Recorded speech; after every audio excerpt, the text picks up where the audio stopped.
Vegetable stuffed பீஸா சப்பாத்தி செய்கிறதுக்காக வெங்காயம், துருவின கேரட், பொடியாக கட் பண்ண தக்காளி, பொடியாக கட் பண்ண பச்சை மிளகாய், கூடவே டொமேட்டோ சாஸ், மைனஸ் கொஞ்சமாக ஆரிகேனோ, கொஞ்சமாக இட்டாலியன் சீசனிங், தேவையான அளவுக்கு உப்பு, கொஞ்சமாக மிளகாத்தூள், பெப்பர் பவுடர் கொஞ்சம், மொசரல்லா சீஸ் கொஞ்சம், நல்லா மிக்ஸ் பண்ணி இந்த ஸ்டஃபிங்கை ரெடி பண்ணி வச்சுக்கலாம். இப்போது ஸ்டஃபிங் ரெடி.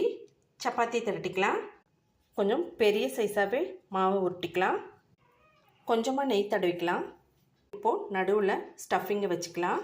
இந்த மாதிரி ஸ்கொயராக நம்ம இப்போது தேய்ச்சிக்கலாங்க. பாருங்கள், இந்த அளவுக்கு தேய்ச்சாச்சு. இப்போ சுட்டு எடுத்துக்கலாம்.